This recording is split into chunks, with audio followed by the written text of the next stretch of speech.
Hello everyone. I'm continuing from where I stopped last night. Moving on to chapter 3, part B.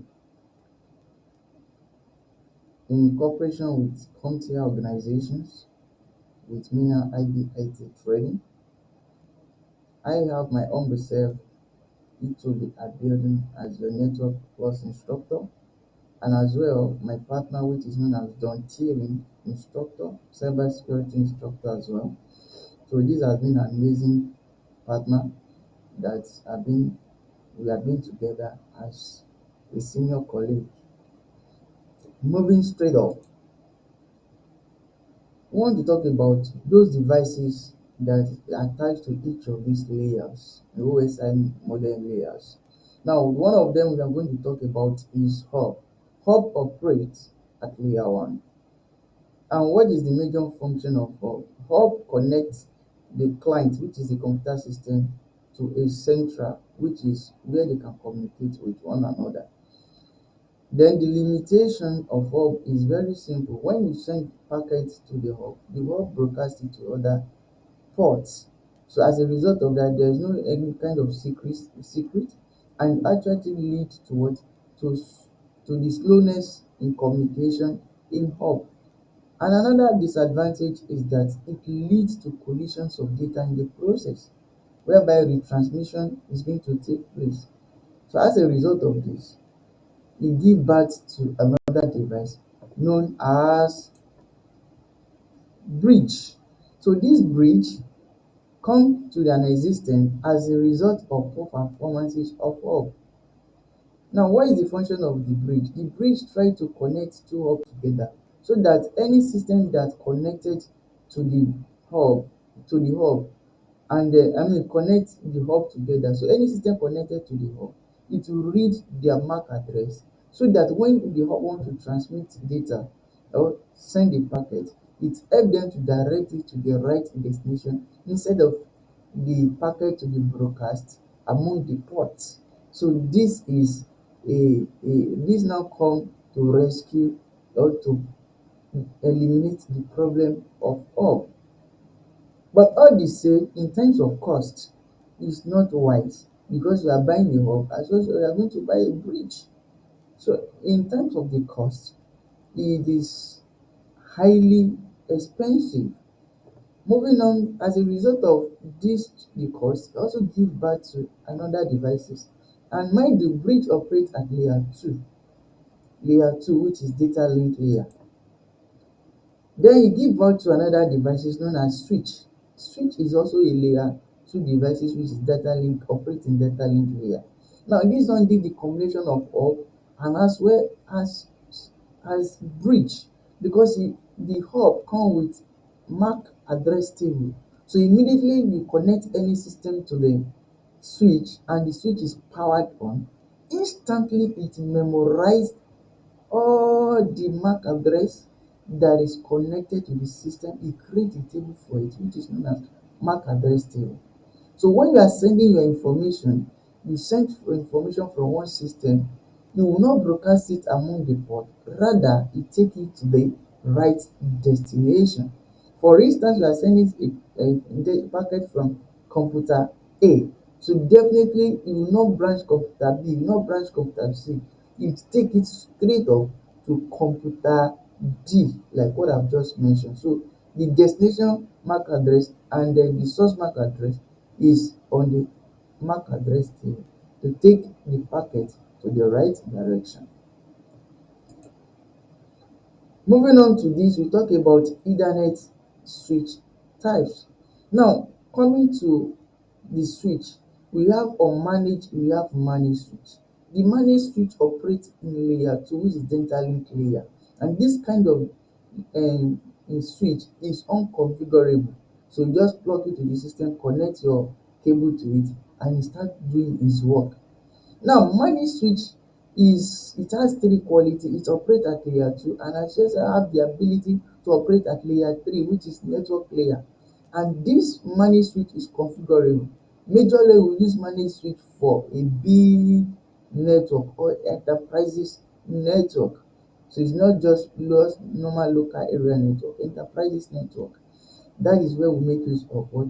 Manage switch. So you can see the difference between unmanaged and managed switch. Moving on to modular versus fixed. So the modular also function as when you are arranging things in a rack. So you come with by module by module, so that you can be able to see what you are doing. So you arrange it, but we have what which one is fixed. It's just a simple device. You can fix it on your table, put it anywhere for you for you to do, for you to transmit data. Now we have the desktop versus rack. So the desktop operates as a fixed. Now the rack one operates as what? Modular, period. So we have the scalable. So the scalable it can be unmatched together, it can be matched together. So you have the scalable one as being presented on this slide. Moving on, we have the link aggregation, which is network interface card teaming. So in these aggregations, so when you have a two combination of separate network card in a single system, so we call it server then, connecting to different switch or to different hub. So it means that you have actually do a kind of what? Link aggregation. So link aggregation. So link aggregation provide redundancy and cost effective. So it reduce cost and all that. So that is the advantages of link aggregation. So when you see a situation whereby two network card is connected to a single system, so that is what they just did. So you have the maximum transmission unit. So the maximum transmission unit, it can only transmit 1500 bytes in the process of transmissions. But we have the jumbo frame that has many capacity in that cable to transmit up to 9216 bytes per seconds. So we don't have any need. So like some cable that use Cat 8, Cat 7, Cat 6, Cat 7, Cat 6, so that transmit almost 10 gigabyte per second, make use of this jumbo frame, while the Cat 5e make use of what? Normal maximum transmission unit. Coming to the spanning tree protocol. The spanning tree, you can see the way it look round. So many switches is connected together to form a looping. So this is a layer 2 protocol preventing bridge looping and providing fault tolerance. So if one of the bridge break down, other one will pick it up from there. So there is a kind of continuity in the process.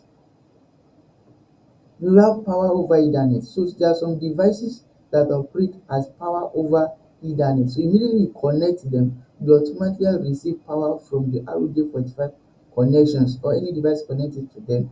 It also has a power without plugging it directly to the power source. So that's what we call power over Ethernet. So the internet will be the one to what? To power them on. Moving on, we have hardware failure issues. So there are a lot of hardware failure issues as being displayed in this slide. So this slide is quite explanatory, that you can even see the steps of how we can have hardware issues, like the switch may not be able to connect, the system may have a problem, and the cable. So all these things are hardware issues that can cause your communication not to be and cause your network not to communicate. So we have port status indicator. So the port status indicator, so when it is green light, you know what it means in the slide. Now when it is yellow light, so there's an indicator for it. When there's no even signal, there's an indicator for it. So I would like to give you a space of 2 seconds for you to see directly what is in the slide, to know what is the port status indication. So the port status indication.